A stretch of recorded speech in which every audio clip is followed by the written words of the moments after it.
up to this guy heavy. I was still telling him like off cam, like the way he consumes music, the way he articulates music. You know, I think. Yeah, you can introduce yourself, Big Dog. Yo, what up? What up? It's Big Frat, aka Ntate Thuso, the podcast, aka Macabezos. You know what up? Yes, sir. So, quick one. I know you always say this, but I want you to be more clear on it. Like, what does hip hop mean to you personally? Before we can talk about this moment, I want to know for you personally. Yeah, what hip hop means to me, I mean, it's a way of life. Yeah. You know what I mean? For me, it is me. You know, there's this the intro that Mos Def does on Black on Both Sides, where they talk about where hip hop is or where it's going, and he always mentions that it's going where we're going. You know what I mean? So hip hop, more than it being me, it's a reflection. It's a reflection of whatever is happening. You know, whether it be in youth culture or contemporary adult culture, because hip hop is growing with us. It's in real time. You know what I mean? So hip hop is me, man. Hip hop means me. So let's talk about the moment. I was asking you off camera again, but I want you to tell me like which act are you most looking forward to seeing today? Yeah.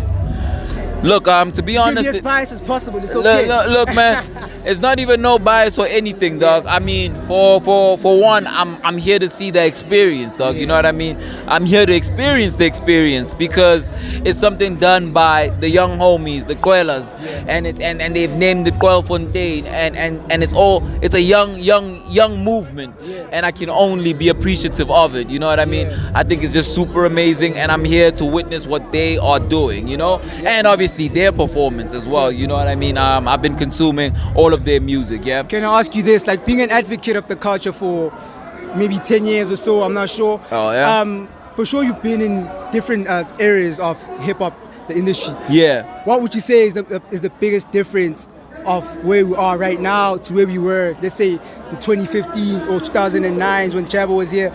What would you say is the main difference in the industry right now, or just the culture right now? Yeah, accessibility is the main difference. You know, you're looking when you're talking about the generations that came before all of this, they had a hard time accessing certain things. Yeah. So they were doing the breaking of certain barriers. You know, and those barriers still haven't been broken completely.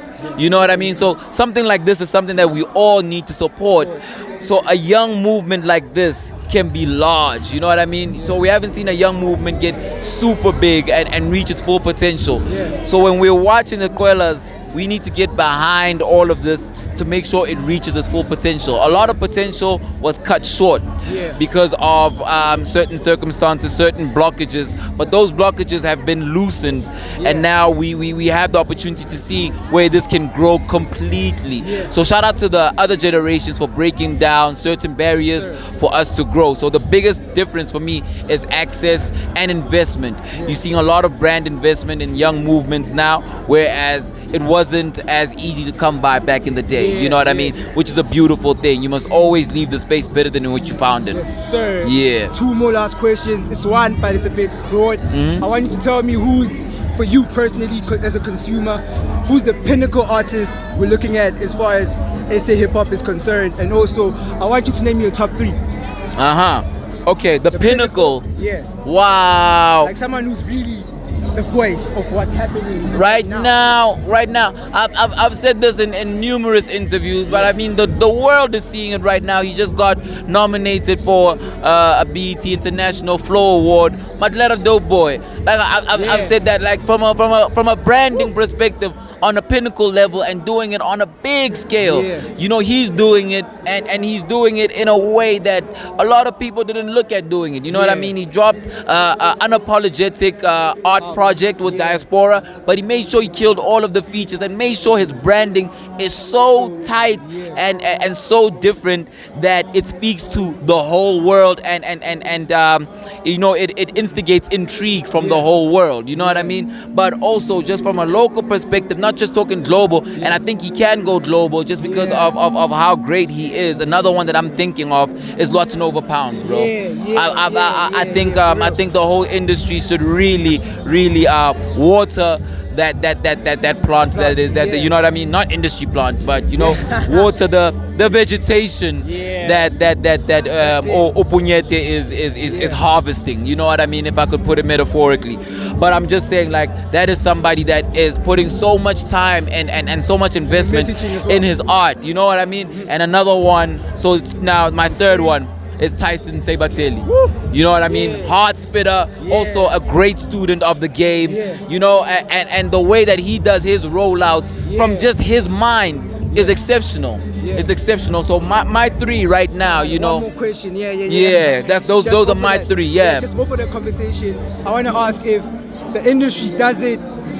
Do you feel like it allows artists to approach music in that level? Does it support the artists that approach music in that level, as opposed to just being mainstream?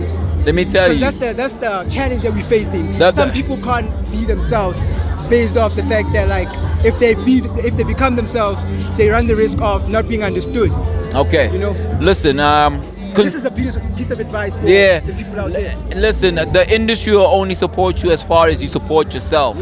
And that's not even like specific to this industry. Everywhere, corporate, whatever you're doing, if you're not heavily investing in yourself, trust that investment will be directly proportional to the investment the world gives you. You know what I mean? And if you're watching the people that are doing it on a big scale and a big level, they invested so much. So if I were to tell you the first time I heard Madlera Doughboy, your jaw would drop. You know what I mean?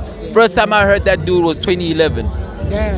And how old was he? He was like 17. 17, But, amazing. And let me tell you, that guy stuck to his guns. You know, if you look at the past projects that Tyson Sabatelli has had, crazy. You know, his journey is crazy, and he stuck to his guns, and it's reaping, dog. You know what I mean? So you have to be consistent, stick to your guns, support yourself, and you'll be good, dog. Unapologetic.